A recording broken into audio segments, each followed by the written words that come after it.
that we get that out, and the slides afterwards for those who, particularly for those who are not able to attend, but also just as a reference point for those who are on as well. So I'm going to go ahead and jump in here. These are kind of the items we're going to walk through today, starting with CLNA and local app as we work through finalizing those processes. And then going to touch on some of these more individual items from there, and do have some, yeah, at least to some extent, some new updates on a couple of things.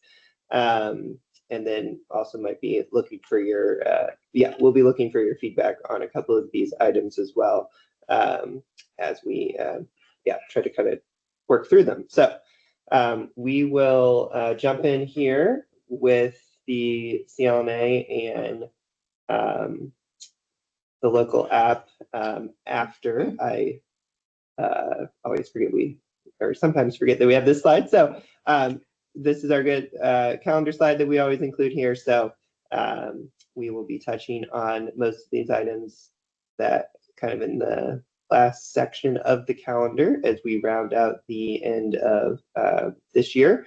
So you can kind of see those different deadlines on there and things that are coming up as we move through the spring. All right, so we're going to start with the CLNA. We are close to finishing that review process, so I'm going to turn it over to Kathleen, who's going to just share a few things on CLNA and then moving into the local app with that approaching deadline. Good morning. As the slide says, I think I have about 7 left to review. If I emailed you, then just please be sure to sign into Inters and read the feedback. And then if it says approved, then there's nothing else you need to do. You just need to submit it. So make sure that if I've emailed you that you resubmit your app or the CLNA, sorry. What else? I think that's it for the CLNA. If you have questions, email me. I'm going to get the rest of them done today. So for those of you that are waiting, you will hear from me. So yeah, I know a good number of them have been knocked out this week, kind of in that final fiscal step after our others had reviewed. So a lot of you should have received feedback in the last few days. Oh, I will add, one of the biggest reasons that they need to be updated is the goals.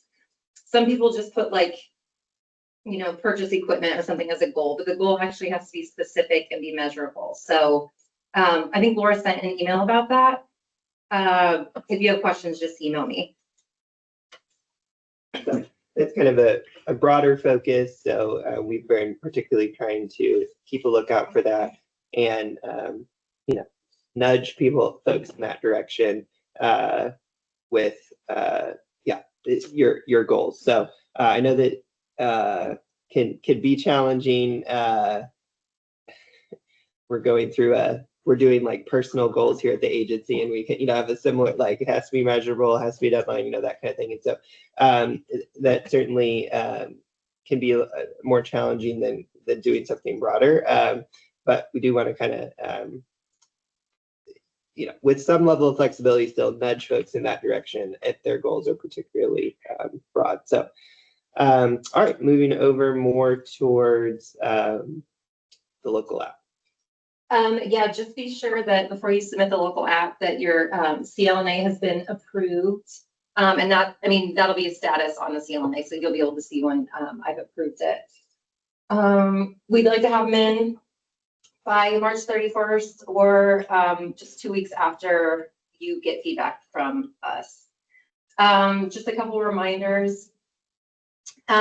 Equipment should just be those items that are $10,000 or more. It doesn't matter if, you know, internally, like your accounting codes or object codes classify things differently, but for purposes of Indy grants, equipment is just those items that are $10,000 or more. Additionally, when it comes to travel, if you have a teacher who is attending something virtually, then that should be contractual services, not travel, because they're not going anywhere. And then finally, the signature page, if your local app is all done and you still don't have the signatures, like you're waiting on a board meeting or whatever, I would recommend to go ahead and submit it. And then we'll just, you can email it to us once you have it and we can upload it. Or we can reopen it, open up the app and you can upload it. So there's one question, after we complete suggested tasks and resubmit the CLNA, when will it be approved? Soon. Yeah. We're I'm working through that. Yes, that's my goal today, is to finish all the CLNA. So it should be soon. Yeah, we definitely need to, we'll complete the first round review of everyone who has not received feedback first, but for the most part, that should be very quick on the, you know, because in most cases, we've just said, hey, this one or two goals, try to be more specific or something like that. So that we should roll through those pretty quickly, barring that, you know, if we sent more substantive feedback on your first round, then that might take a little bit more back and forth. But yeah, so, and then just to kind of reemphasize, so you don't need to ask for, we'll try to, we've been trying to communicate that, but you don't need to ask for an extension or anything. So if you receive feedback, say this week, then you can just assume I have 2 weeks. If you need even more time, let us know. But I've got a couple weeks to make any edits to my CLNA that is needed, and then get the local app submitted by, you know, mid-April or whatever the case might be. So yeah, if we have not gotten you feedback, or we've just gotten you feedback in the last few days, you can have some time into April to get the local app submitted. Can you, just for folks who may not have, can you remind the 10,000, like, that's a change, right? Oh, So yeah, just right. kind of remind folks a little bit about Yeah. why we're. So it's the federal law changed and it bumped it from the threshold from 5,000 to 10,000. So you only need to categorize items that you submit paired forms for under equipment. So even if you have an $8,000 printer or something, technically that's still, it would go under materials. And I'm just saying that just to maybe, so when you're budgeting in the local app, you know, we don't have to send things back and whatever. Oh yeah, so I know we've brought that up a time or two, but definitely something that everyone may not have remembered or caught. So that's why we just wanted to indicate that. But that was a federal adjustment specific to the Perkins law. So we're just, yeah, that's just a change we automatically make in, due to that change. All right, the next two slides we included these last time. These are just for reference.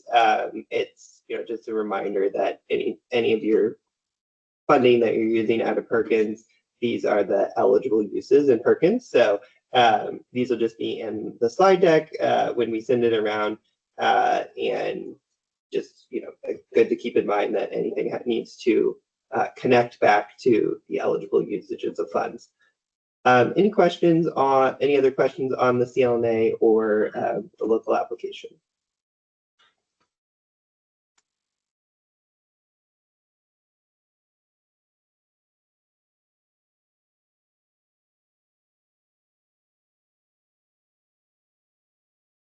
All right, well, thanks for everyone's work on those, and we'll, yeah, like Kathleen indicated, we'll try to finalize our first round feedback, and then move quickly into the you know, getting the others that where you've submitted adjustments approved for the CLNAs, and so you guys can work on knocking out the local applications in the coming days. So, all right, we will move on to a couple data updates, and then we're going to talk about some work-based learning related items.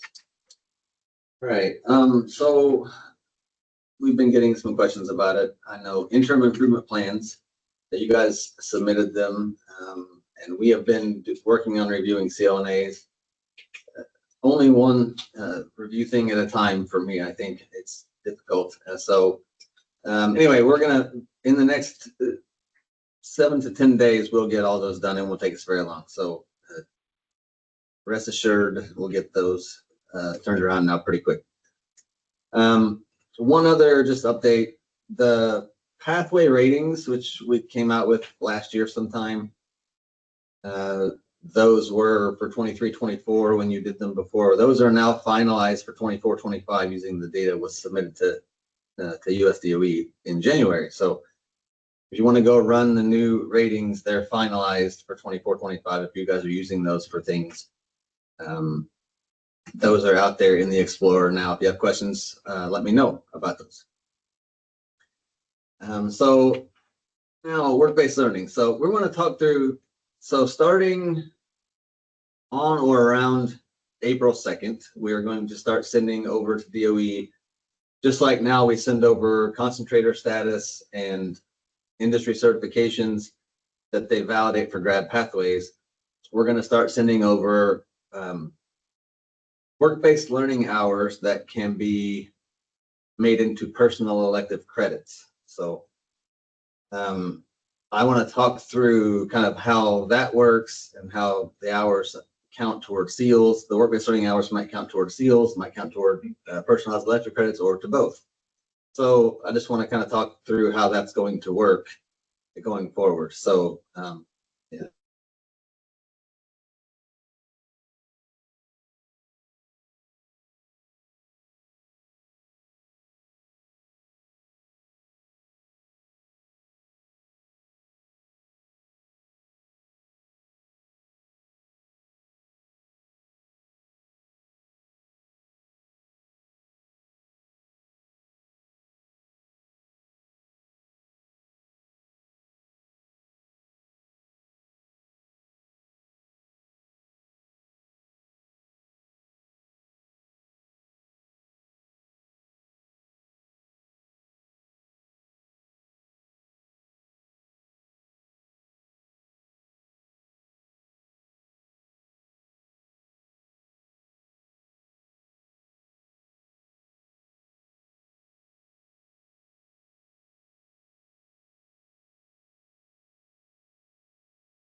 All right. Hi, everyone. I think our internet completely is out here momentarily. Can someone confirm that you can hear me through this method? We can hear you. Okay. All right. So we're gonna have to improvise here.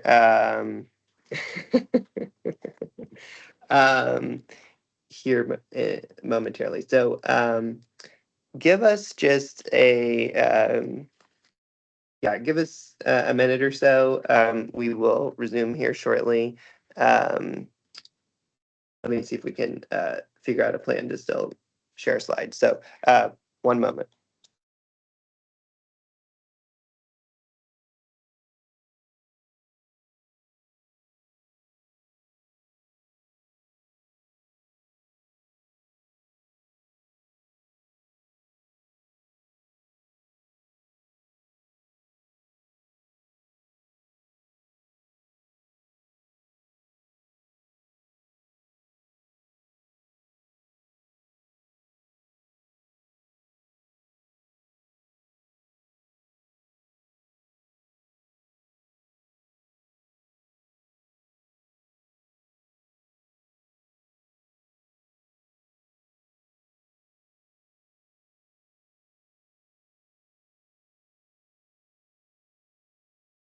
I saw that.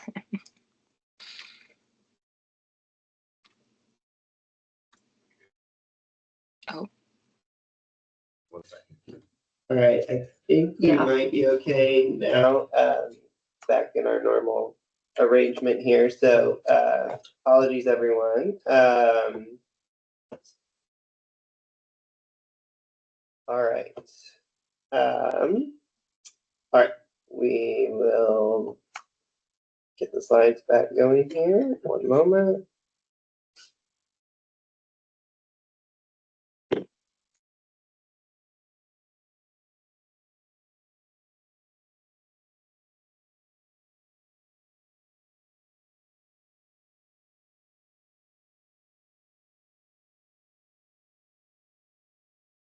All right, our apologies. Hopefully that will be a one-time thing. I will turn it back over to Chris. Okay, so, like I was saying, if anybody has any, I don't know what you heard, but if you have any input or thoughts about how we can make this, easier for people to understand and stuff, let us know.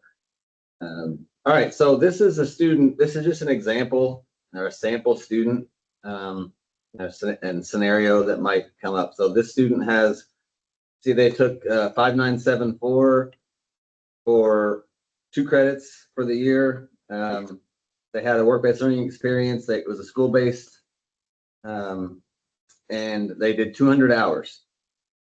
Those 200 hours, 150 hours of those 200 go toward those 2 credits that they got, the 75 work-based learning hours per credit. So that's 150 hours. So there's 50 hours that are an overage based on what's required for the class. So keep in mind, 150 hours go toward the class. The other 50 are going, they're an overage. Then we have the student took 6162 for 4 credits. Those 4 credits require 300 hours of work-based learning. They worked at Jimmy John's. They worked 300 hours. The class requires 300 hours to earn those 4 credits. So there is no overage on that class. Then they took, during the summer, they had an internship or something. They worked at the Firestone Auto, is what I put in for an employer. They worked 250 hours. There's no requirement for that, 0543. So those 250 hours all count toward the overage category or for 0543. So you see at the bottom, there's 750 hours total. All 750 of those hours count toward the SEALs for the student. So keep that all in mind. And now if we go to the next slide, I'll show you, we're actually making changes to the screen already in the Data Explorer. The student screen, so if you pull up a student where you can see the classes they took, if they're a concentrator, certifications, there's the work-based learning area, and we're going to add some stuff to it to show this stuff better, I think. Just to say one thing here, basically this is all trying to execute this broad idea of 75 hours of work-based learning is a credit and can count as a personalized elective. So work-based learning hours can count as a personalized elective credit at a rate of 75 hours per credit.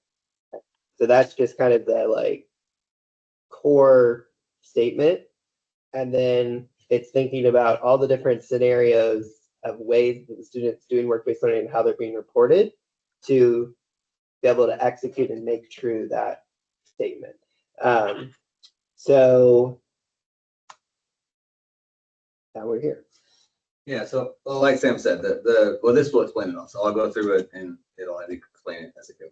So we're on this screen, we're going to have it's going to be split into two sections. The first section is the seals. So if you look over on the left there, 3 experiences. And if you go back over to that screen before, there were 3 different employers. So 3 experiences for a total of 750 hours. They all had the training plans. So all 750 hours count toward the seals. So when I made this, I didn't have any way to put the little seals down there, but this student will have more than one of the seals that they're qualified for based on the hours. So those will show up at the bottom, just like they do at the top of the screen. So that's the seals category. On the right is the personal knowledge lecture credits for 0543. So those credits, again, the hours counted for the credit in 0543 are 300. Back over on the other screen, there were 300 of those. That was the overage. Any CTE course, you can have work-based learning hours reported. If the course requires the hours, then those hours count toward the credit for the course. So that's how that works. So 300 of the hours count toward the overage or the 0543. Of those, for those 300 hours, you get 4 credits because it's 75 per, like Sam just said. So 75 per credit, or per work-based learning hour. Jesus, I can't talk. 75 hours count toward 1 personalized lecture credit. So there are 4 of them in the 300. Then at the bottom, there's the hours. It'll show you the hours until they earn the next credit. So if they're in the middle somewhere, you'll know how many they need to get to the 5th credit. Yeah. So just to the 300, just to make sure that the 300 is coming from 250 that were actually reported in 0543 originally, right? And then 50 from the 5974 overage. So again, there's a lot of different things we've been receiving questions on. One is this 0543 non-credit course, right? So basically, another element to this is that we've been working, the thing that's starting April 2nd is basically you're going to be able to turn 0543 into a credit as long as the hours are there. And the hours are going to be there from the feed from enters, right, of the hours that have been reported. So someone can make it a credit bearing course at a rate of 75 hours per credit.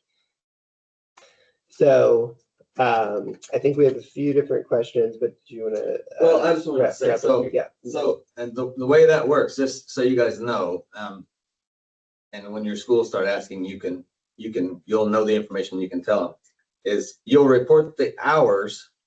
If there's no CTE course to report them in, like summer and stuff like that, you report the hours under 0543 in enters.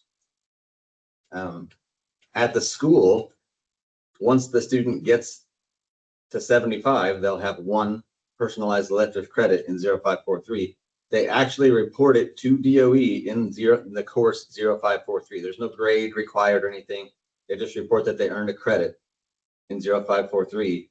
Then DOE is going to validate that against what you're seeing on the screen here. And as long as the student has that, then it'll work. So this student, the school could go report them with 4 credits in 0543, and it would go through and there'd be no error. So that's the way it will work. You actually will report it. They will report it under 0543 in their SIS to go to DOE for the credits. All right, so I think we have a few different things here. Let's start. Lindsay already answered Floyd's question. I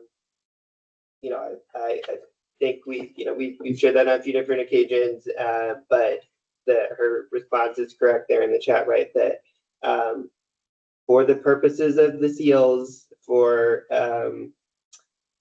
work-based learning hours, the state is not requiring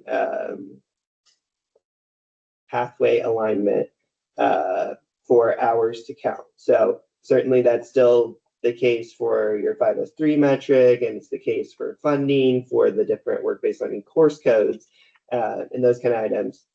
So we've changed nothing there, but a student can earn work-based learning hours towards any seal with any experience that's eligible, that, you know, that's like listed on that work-based learning menu of experiences, right?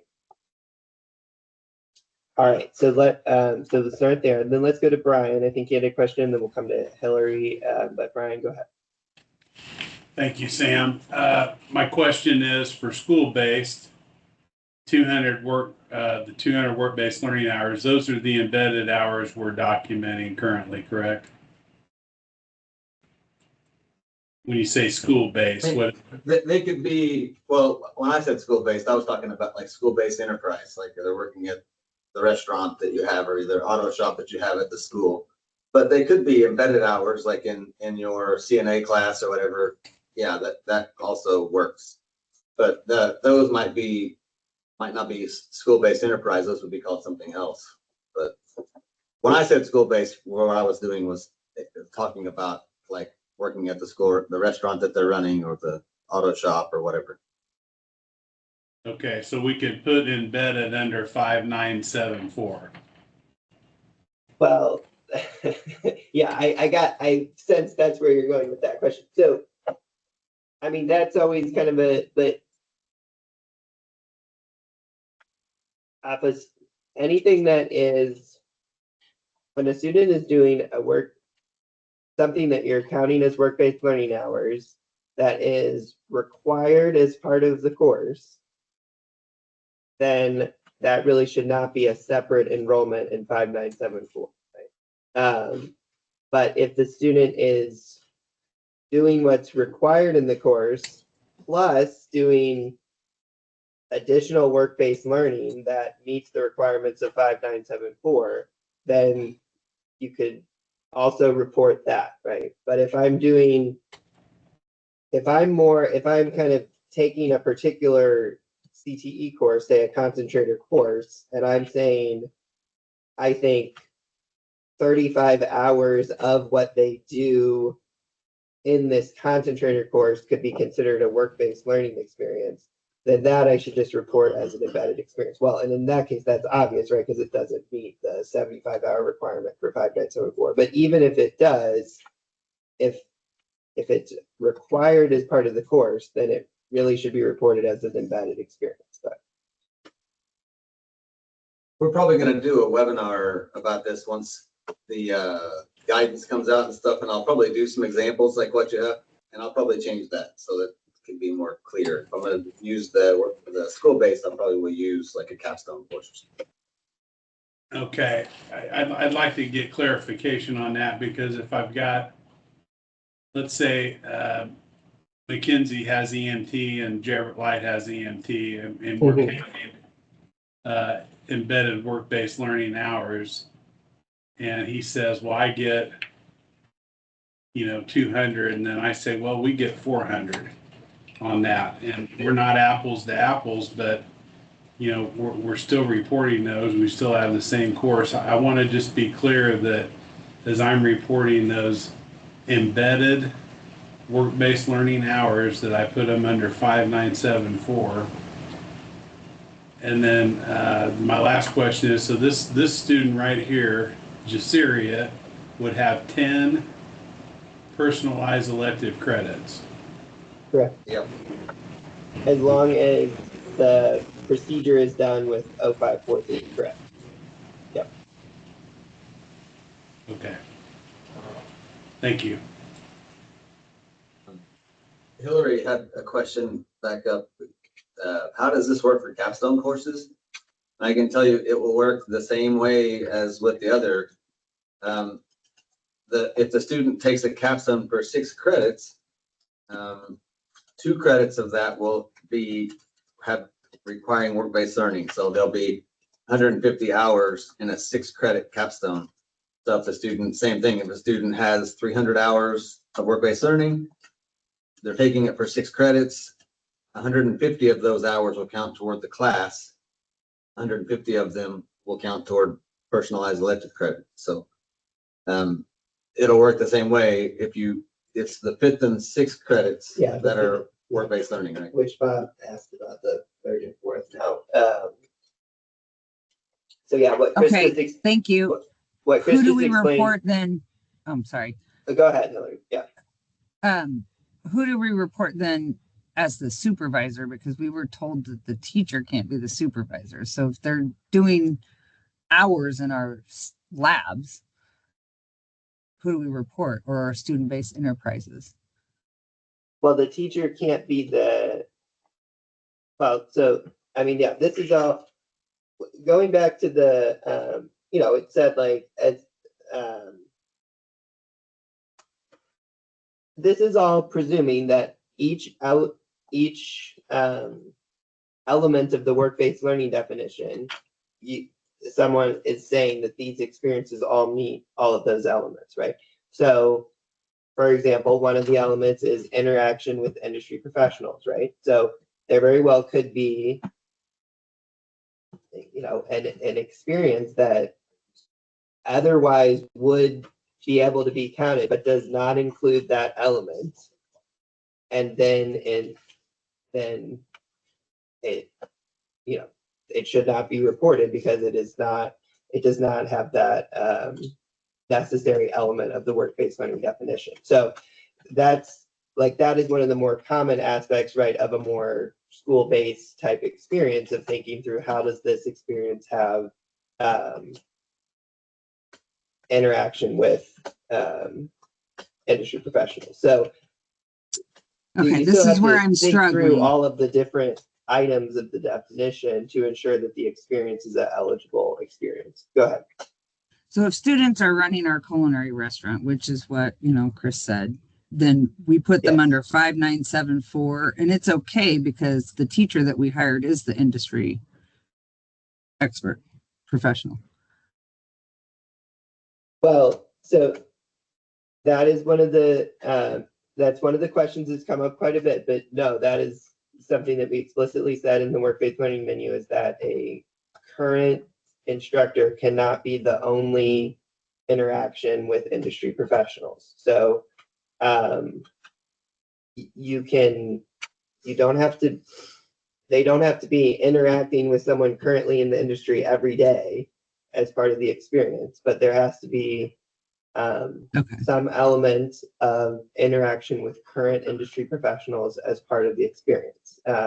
So, we were up at a school yesterday up in Hammond. They were talking about their culinary program. Okay, the students got to do this, they got to do this, they got to do, multiple different field trips and interactions with different current industry professionals. And so that would certainly be, I could package that together and say this is the work-based learning experience that's part of their culinary capstone course, right? And it's probably not the entirety of their hours, but whatever portion of that I have deemed as an eligible work-based learning experience, I can report as that.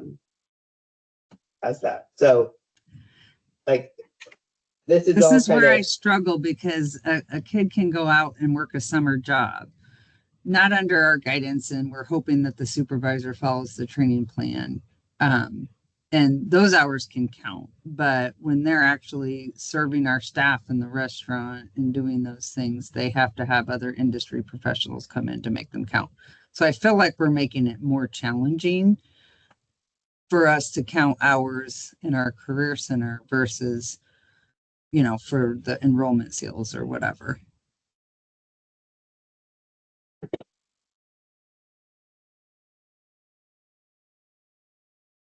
The element of kind of does a recently retired or person with industry experience that is now an instructor, can we count that as the only interaction with industry professionals? Is something that was discussed quite a bit. But that's the current guidance, right? So the way I've been kind of saying it is, we certainly view that as supporting meeting that element. And I do think that in a lot of cases through your capstone experiences, the students do have interaction with other, they do have opportunities for interaction with current industry professionals that are often facilitated by your instructors, the network that they still have from their Advisory boards, yes. So their we years have of a experience in partnership the with, industry and that kind of thing. So yeah, I think in a lot of cases, it would be fair to say that aspect is being met. It's just, that's just kind of an element that has to be thought through with those type of experiences. yeah. I mean, we had a guest celebrity chef come in the other week, and we did a chopped session. We live streamed it with our radio and TV kids. Perfect. And we have a partnership with interns getting paid for Chartwell's, our food service program. So I'm sure we're meeting that requirement. Yep. I just want to make sure that there's clarity, because it feels very muddy. And like Brittany's saying, is there going to be written guidance? Because we are the CTE experts, but mind you, all schools out there, especially the high schools, trying to do these things in some of the 1-hour classes and stuff. And what is that going to look like? So I just feel like some of that language is a little bit unfair and biased towards our programs being harder to meet those work-based learning hour requirements. So I'm happy to join in any conversations and share that you have been in. So Yeah, maybe we can change that.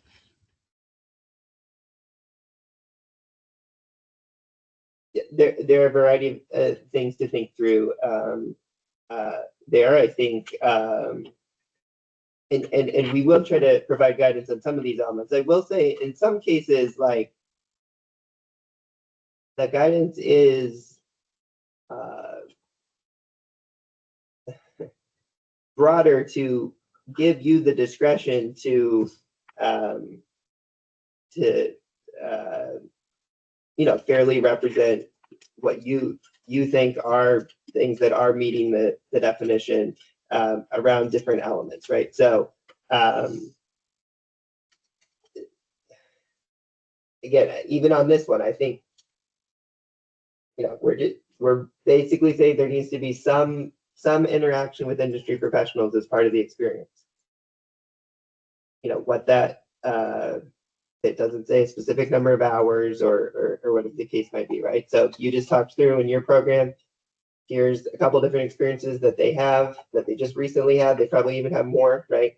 And yep, I think that meets the definition. Proceed forward, that kind of thing. But I'm saying that would be your thinking.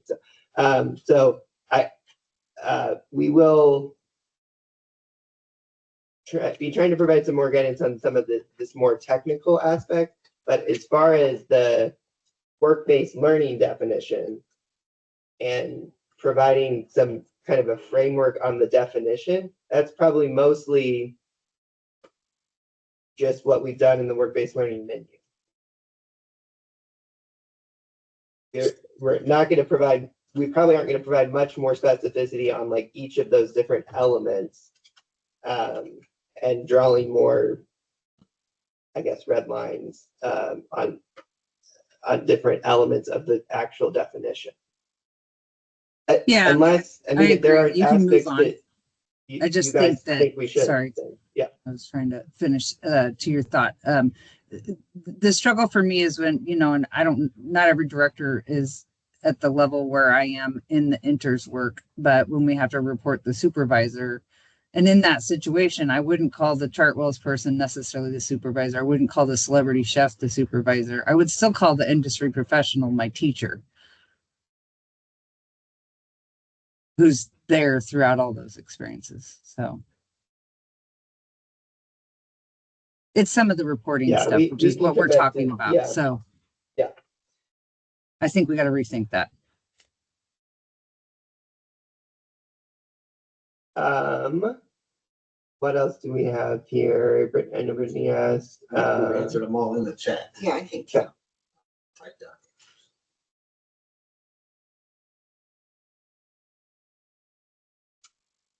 Okay, anything else on this specific aspect, or just other things that other questions that have been coming up specific around work-based learning?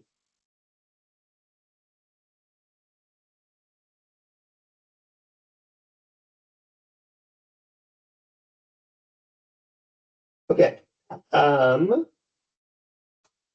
We have used well, I guess we had our little delay and everything, so we're pretty far into it here. We'll try to roll through some of this pretty quickly. Appeals are due on April 6th. A good number of you have filed them. We've begun taking a look at what earlier in the week we kind of went through a lot of the ones that have been submitted so far. So for the most part, I don't have much more to share here other than the deadline is approaching. If you are submitting one, I feel like I need to say, so I just want to say to everyone, there's a lot of people that have submitted them. There's a lot of them in there that are under initial denied or they're partial approval. Just keep in mind, we're not going to review them unless you go in and submit them. So you go in and put the thing in and you save it, it'll tell you if it met based on the data. If it did, if it did, you're going to get initial approved, I think is what it's called. Yeah. Preliminary approval. There's nothing you need to do. We'll deal with those. But if it was denied or if it was partial approval, you need to go in and submit them. So you just go in, you have to go make sure you type in a reason, add anything else you want us to look at, and then right click on it and submit it, and then we'll review it. If not, it'll just stay denied, and that's what it'll be. So just keep in mind, if you have those, you need to submit them if you want us to review stuff that you put in.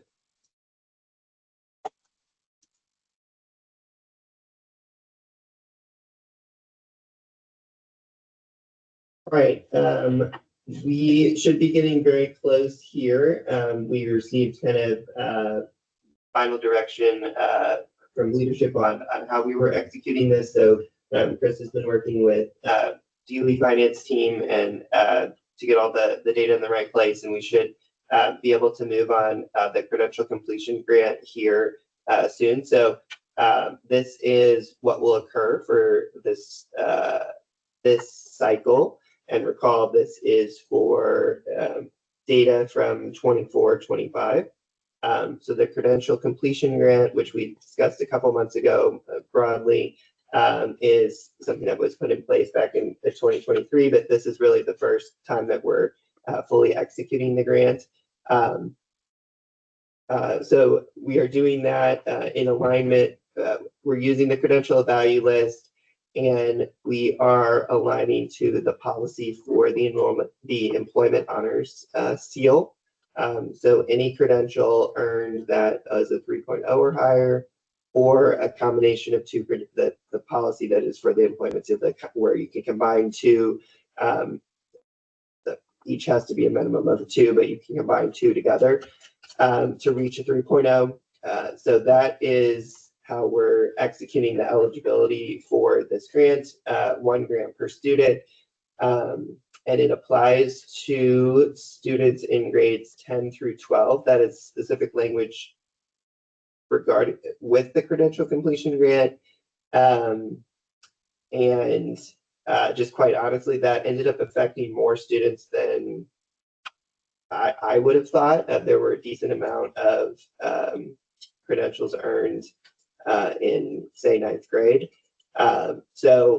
Or maybe a 5th year senior or something like that. So it is 10th through 12th grade students, and this language is very specific and direct in code, so there's not a lot of flexibility there. I think it was originally due to this grant was kind of crafted in alignment with the CSA program, which has a lot of language about 10th through 12th grade eligibility. So I think that may be where that came from, but so that is the eligibility criteria as far as the age of students. We will be distributing it to home schools Um, Again, as you know, we're switching with the industry certification reimbursement to conducting school, but for this, it will be going to homeschool. It will be very similar to CT enrollment funding. It's just part of the tuition support. So it'll be rolled into that monthly check that schools receive. And there is a $5 million cap on the grant. It looks like we're going to come in a little bit under that with how we ended up specifically deciding to do it. So this is coming whenever we have the memo ready or a specific timing when we know that it'll be coming out, we will let you know. But the payments will be executed here this spring. You want to answer a question about it? What's it? Question or two, but kind of the same. Someone said, Brandon Eakins, am I correct that the two COBs combined to reach 3.0 is new information? And Shanti Smith said, yes, I thought it was 4.0.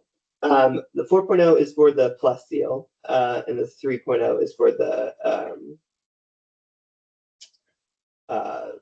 non-plus seal, the employment honor seal. But functionally, because it's a 2.0 minimum, that doesn't, I mean, not to, but that doesn't really matter, right? Because you cannot really get to if the minimum's 2 and you have to combine two things together, you're going to get to a 4. Right? So, but the policy specifically is a 3.0 for the employment seal and a 4.0 for the plus seal.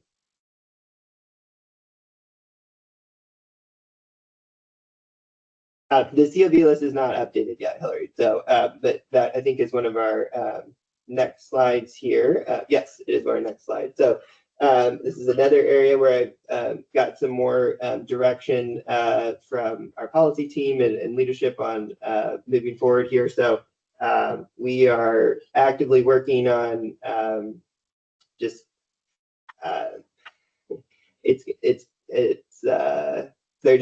there are a lot of different pieces here, even though I feel like when we release it, it's going to seem like there's really not many changes. So, but we've been working on the scoring and kind of a few adjustments there potentially.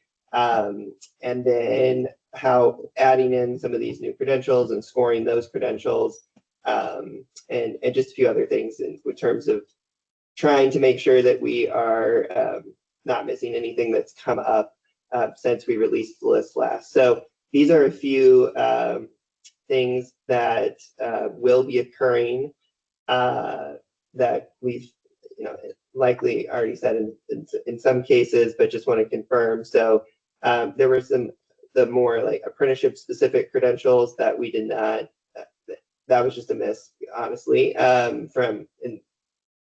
was a variety of people involved in the initial list, but so those will be getting added, and those entities have language that they've been told they can share with schools and stuff, and their school partners about this being added. So if you partner with ICRCC or IBW or ABC, they know that we are planning to add the relevant credentials related to their programming. So with IQRCC, it's like the IQRCC Carpentry Level 1, or I don't know if I exactly said the name, but so those will all be getting added. Vincennes has several new CPCs, so those are the equivalent of a CT at Ivy Tech. So they have, I think it's 8 or 9 new CPCs, and so those will all be getting added. With maybe one exception, those are all aligned to a CG, right? That's already on the list, a 30 credit hour credential. So it's just they're making more of the CPCs, like Ivy Tech has a lot of the CTs. Vincennes just does not have as many of those currently. And so they have a new batch that will be getting added to the list. Another thing we've been working on is just kind of making sure across agencies there's an understanding of our procedures moving forward. Obviously, you know that with DWD staff exiting last summer, who handled a lot of the promoted process and other items, that's just taking a little time. But so when the list comes out, we'll kind of spell out more clearly what the process for additions is moving forward. And so with industry certifications, we are still going to use a similar process with the promoted list and ask that things are first vetted through that process. And then basically, if something's added to the promoted list, then it will be considered for scoring and inclusion on the credential value list from there. We'll talk a little bit when we release it about how we have adjusted the scoring slightly from the first round. And then we have tried to lay out the list in a much more, a way that I think is more understandable and makes sense for schools. And so it's going to be more, Lindsay can put in the chat the one document that we have made that we've shared with you all before that kind of has the pathways and the aligned credentials. And so we are going to do something much more similar to that for the credential value list so that entities can kind of, instead of it just being a big long list of things within different clusters, you can go through and say, okay, well, we offer this pathway or we offer this pathway, and here are the credentials on the credential value list that are available in that pathway. And then I can kind of ignore, unless I'm considering adding programming or whatnot, credentials that are aligned to things that I don't offer. And then if something is on the list that is not explicitly directly tied with a pathway, then those kind of just be in a section at the bottom of other advanced manufacturing credentials or something like that. So hopefully that will make the list more approachable and understandable from the first version. So close here, definitely a couple more weeks, but hope to have an update to share in April when the refreshed list is out. Questions on credential completion grant or credentials of value?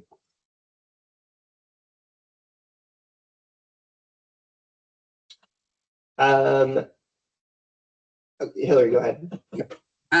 When the credential completion grant, so just to make sure that I'm clear, if we had any students that passed the certification in 24-25, we will get additional reimbursement for those students out of that $5 million pot.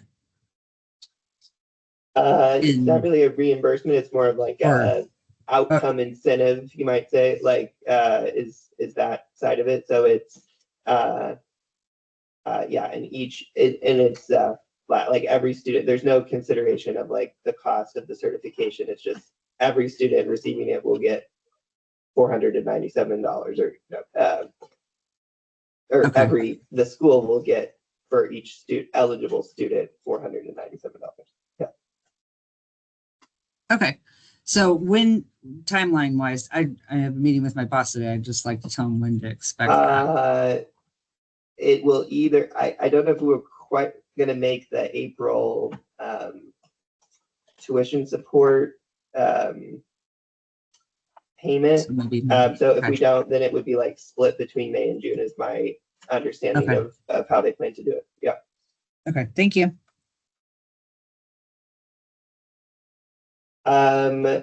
Your list of students for the credential completion grant, I don't know. We'll have to probably think about that. And if that, yeah, we'll have to think about how to make that available. Sam, I've noted Yeah. 3 times this year that you have mentioned that the credential of value reimbursement will come directly to the career centers and we won't have to try to get the schools to reimburse us as we do with the others. Is that accurate still? Yeah, that is this other item, right? So this is a separate item. But with that, so again, the reimbursement, yes, but the credential completion grant is another item. And with that, no. So the 'Cause we have reimbursement, trouble getting a couple of districts to actually Yeah. reimburse us. yeah. So the reimbursement, yes. So the reimbursement, the only thing I wanted to say on reimbursement is just another reminder that if a rate has changed, if you've noticed something that I'm paying a lot more or I'm paying a lot less, we always appreciate you letting us know that, so that we can be as accurate as possible here. The money's tight on this reimbursement, and we want to be able to use it to truly accurately reimburse at a full rate as much as possible for certification. So if we are overpaying for something, or if we're underpaying for something, especially if it's something that you know is pretty popular, we want to know that. So you can always look in the Data Explorer and go, okay, they're paying 300. I just paid 250. I'm going to let them know, hey, this is really only 250, or the opposite, right?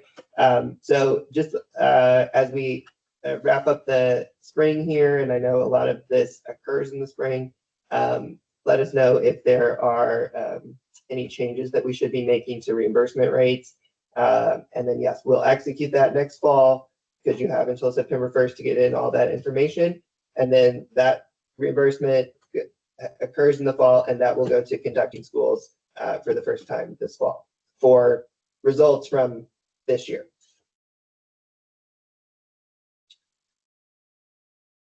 Okay, and then the credential of value grant is going to the sending schools, and we will have to try to get them to reimburse us. Yeah, this grant, and again, this is the first time we're doing this, and there's a little bit more of a, for example, this could, say a student earns a CTE. Well, they could have taken like the first course here, and then they took the rest of the courses here. And so it's a little bit, the reimbursement is a little cleaner in terms of one entity is paying for that likely at the end of the experience, that kind of thing. So, but this, yes, at least for this first time, we'll be executing it using home schools.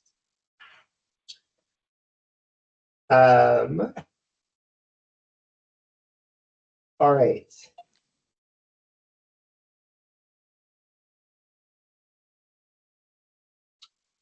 Floyd, that's something good question. We did not end up having to do that last year.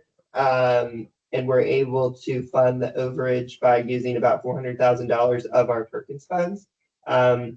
We expect to have about that much available in Perkins leadership that we can deploy to the reimbursement this fall. Should the amount exceed that, so if we start getting above 2.5 million or so, right, because the line item is 1.9, then we will have to consider a prorating of some nature, which one of the things on the table would be maybe first looking at prorating down failed exams.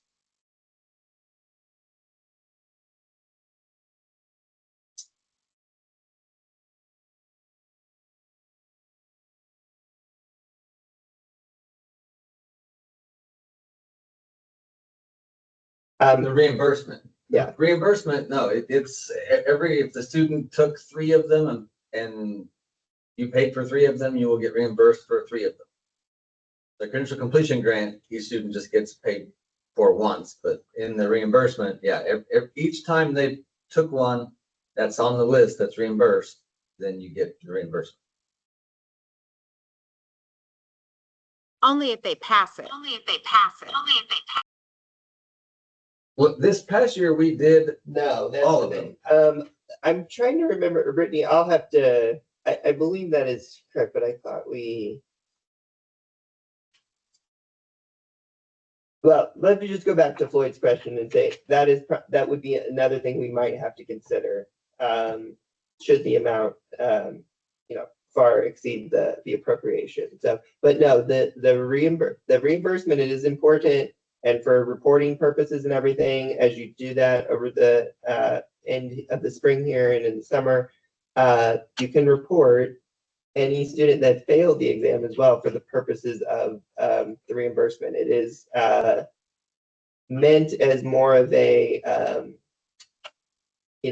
ensuring access for students to certification opportunities, and thus funds both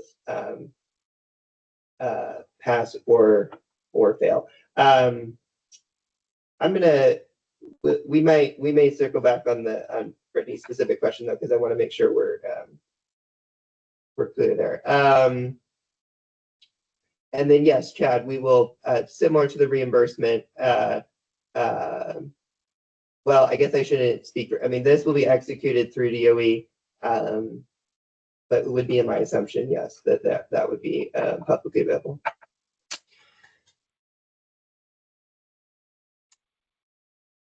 Sam, real quick, you talked about Yes, Brittany's sir. question real quick. I just want to make sure, because you sound a little unsure. Is it, I know Chris said something else and then you were a little unsure. It sounded like, is it one per cert per kid, or is it going to be every cert that they take is reimbursed? Because that's huge for us, because we have kids taking multiple certs. Oh, And it's if we're not going to definitely get not. reimbursed for every single one of them, Oh, no, we got to okay. cut that off now. I think I'm misunderstanding that. Sorry, I was thinking about the question differently. Yeah. I'm realizing that I was thinking about the question differently. So Okay. All right. Thank you. the reimbursement, the same student who takes multiple different certifications can be reimbursed for each taking of multiple different certifications. We're paying by certification, not by student. But if they take a particular certification a second time, then it does not That's reimburse that. That's Correct. right. That is what I was thinking the question was. So I wanted, so let me say that one more time. So if I'm a student and I take 3 different certifications, I can be reimbursed for each one of those certifications. If I'm a student and I take a certification and I fail, I can be reimbursed for that first take, but then it's up to you to decide to offer the student the certification again, and that would not be paid out of the reimbursement.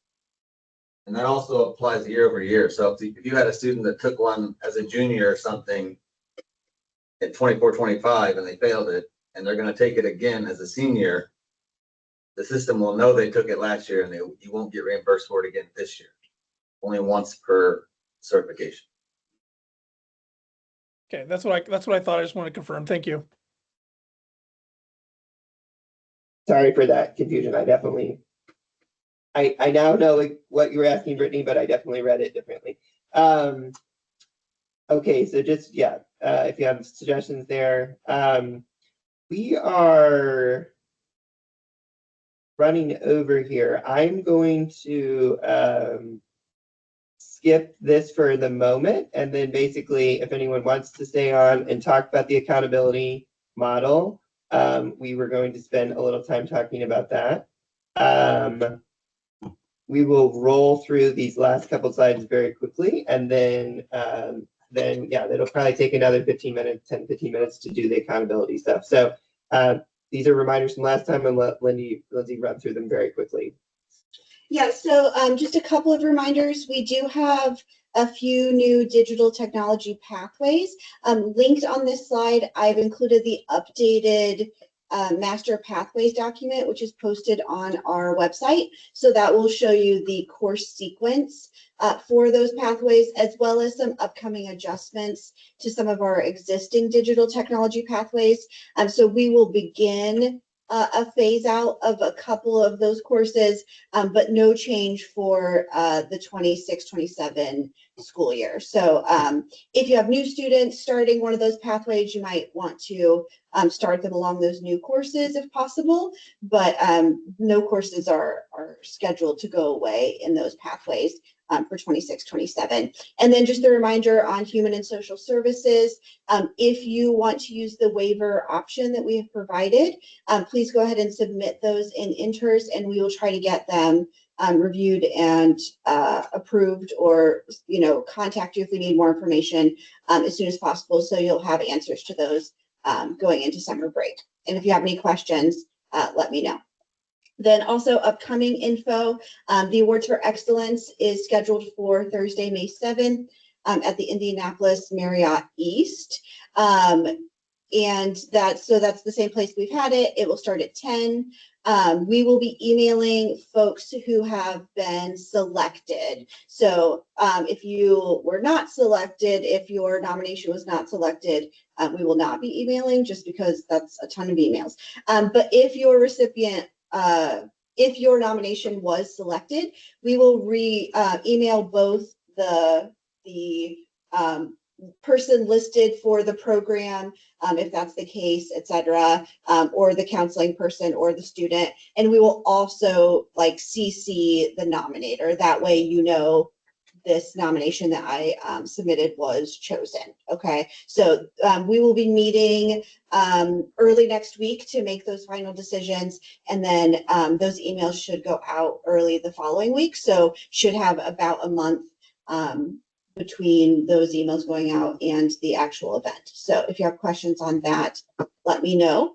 I think this was already shared, but the pair form deadline is April 30th. So reminder on that.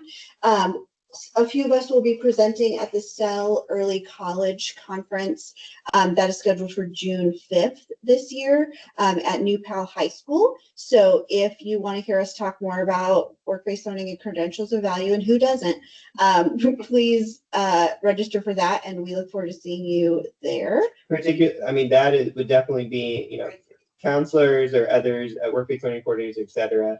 I know that's, you know, more of a like dual credit ICC focused conference a lot of times, but we will be doing a couple sessions there, and hopefully, you know, plan to have the updated credential value list out, plan to have some of the stuff we talked about with work-based learning more, you know, written out. And so I think it will be good timing in that regard. I'll finish this, and then the Perkins allocation I just put on here, right? I mean, for those who are new, that normally comes, you know, like last year, late April. So whenever we receive, well, or maybe it came a little earlier last year, but that it's just a tricky balance with the local application cycle. So as soon as we receive that information from the feds, we turn around and get that to you, and then often that results in some needs to do a little bit of budget adjusting within your local application. Most districts, your allocation, you know, does not change significantly, but there are always a few where the formula causes a decent change for that particular district. All right. I'm just these are in here. We're gonna skip them for right now. I already emailed folks about this one, but there's a couple upcoming opportunities that are on the last couple slides here. Should you be interested, we can flag them in the follow-up email. All right, for those who still want to stay on, we are going to talk a little bit about the new accountability model, which passed the State Board of Education earlier in March. There's still one or two final steps of getting that fully finalized, and I don't think that has occurred quite yet, but it did pass the state board earlier this month. So wanted to start to just say a couple things here. If you've asked questions, you know, just, you know, let us know other questions that are coming up in your initial conversations, as I know this is a high interest item for school leaders. There are a couple of the indicators that are pretty specific to CTE. And so those are outlined in these next couple slides, starting here so that the model has different indicators at different grade levels, right? So grade 8, grade 10, grade 12. And so these are a couple of the indicators for by the end of grade 10. So one of them is 2 credits of well, it can be CTE course or it could be a dual credit course, right? But but 2 credits of a CTE course that is principal's level or above by the end of 10th grade with a C average or higher. So a very significant amount of students, a significant amount of students will likely achieve that particular metric. And then obviously some of you asked about this one. This is in the model. I know that, you know, it will generate some questions and conversations, but it's completing 3 courses, principals or higher, by the end of 10th grade, with 1 as an advanced course. So as an example here, a student might take 2 different principals courses and then take a concentrator course in 10th grade. So those are two specific CTE related metrics in the 10th grade band. And then for 12th grade, it's pretty focused on the seals. So you can earn the any of the different seals at either the honor seal level or the honors plus seal level. And you know, you're familiar with by now how CTE kind of intertwines within the seals. And then it also has a work-based learning and credential value indicator within the 12th grade band. So I encourage you, you know, this is just really copying straight from the rule, the different metrics that are most relevant. And so I wanted to make sure that you are, you know, beginning to get familiarized with these items, as I'm sure you will be receiving questions, just kind of how you have been with the new diploma and thinking through how the seals are going to be met. This is going to be the next kind of big item that is going to generate a lot of conversation. So those are the 10th and 12th grade items. And then we were going to just walk through a couple scoring examples here.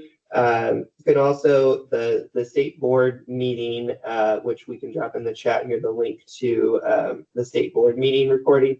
But you can also, you know, watch back through that meeting, and they shared a couple examples similar like this, and you know, there's some questions and things like that. So at that, and we can flag in the follow-up like the particularly relevant section of the state board meeting. It is a longer meeting.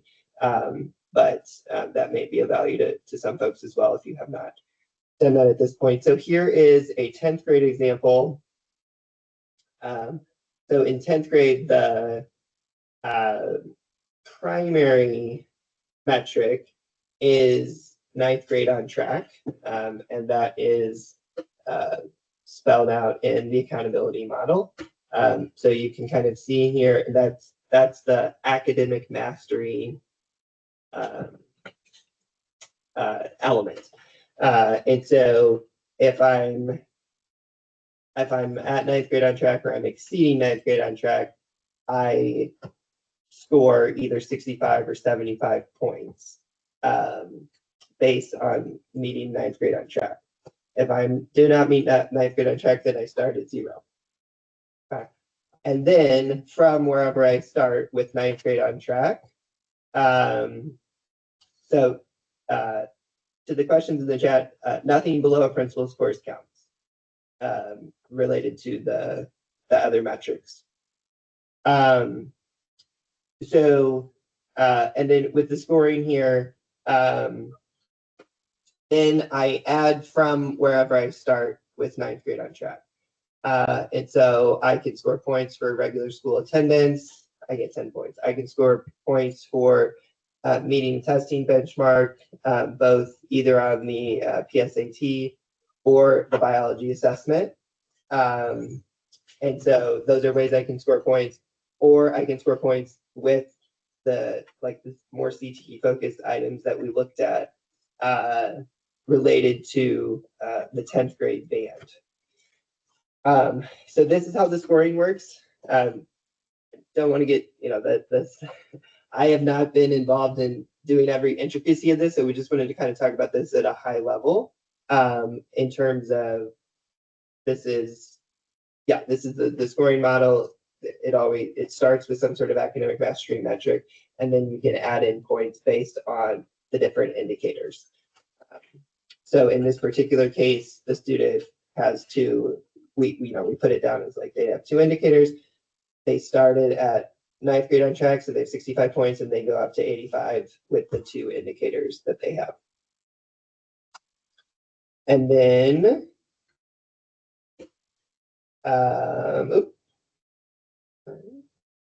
and then here is a 12th grade example. In this particular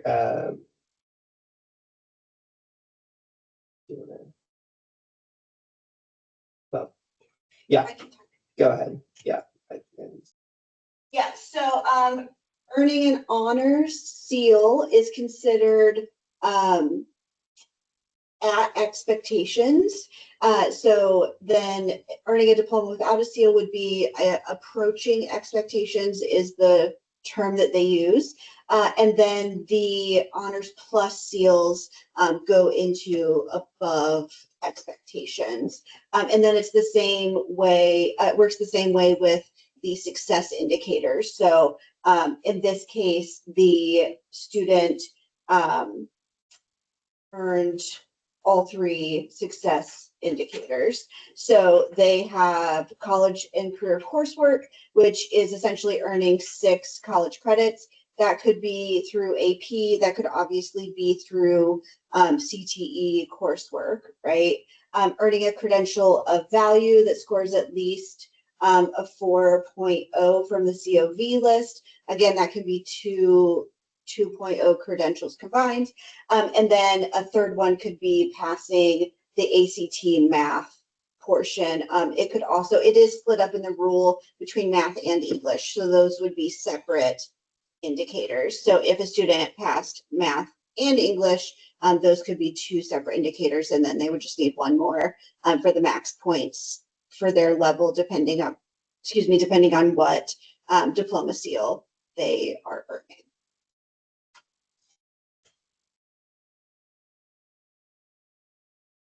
All right, that is what we had there. I think mainly wanted to, give you some, to the extent, I'm sure there's varying degrees of how far folks have kind of dove into this so far. So wanted to, for those who haven't, just kind of begin familiarizing yourself with it, give in the broad idea of the different, that there are a variety of different success indicators at the different grade bands that can incorporate into the score.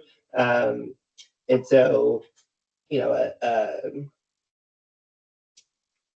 a district will be able to think about how they can focus on different ones of those metrics for maybe different populations of students, right? So it doesn't have to be like all in with everyone on trying to reach this particular metric.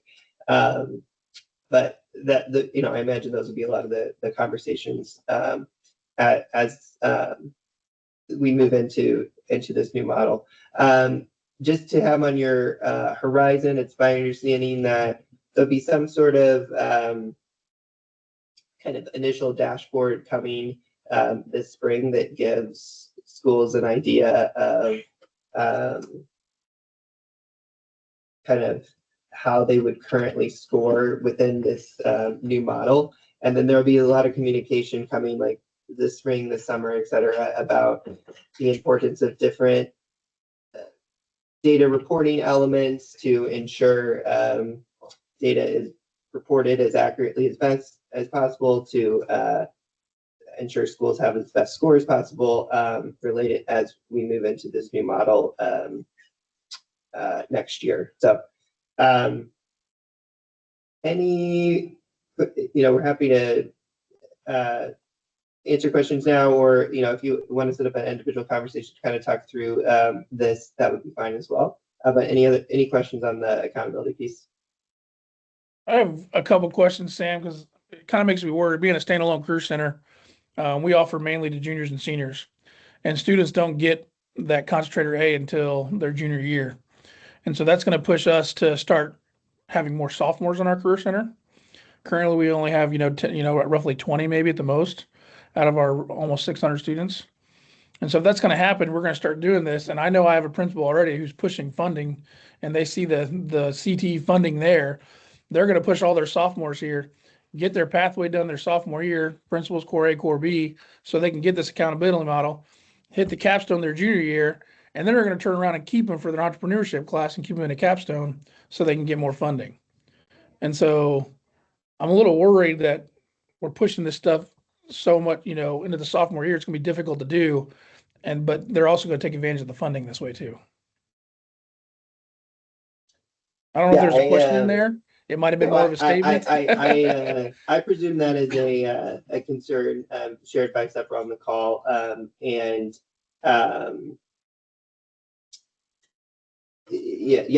not sure yeah, I understand why. I guess I'll leave it. I get it. At that for I'm just different. really worried about this because it could cause a lot of issues, I think, too, by pushing this ahead. So.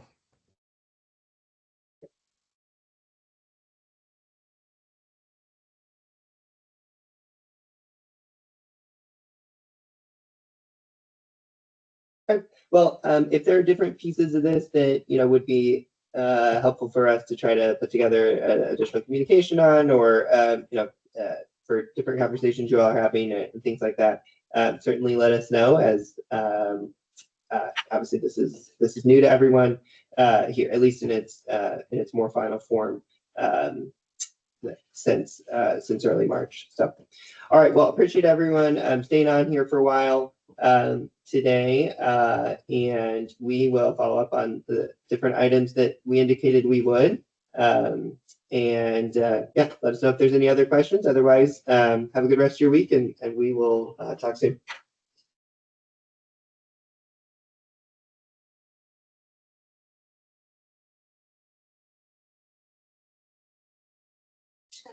Very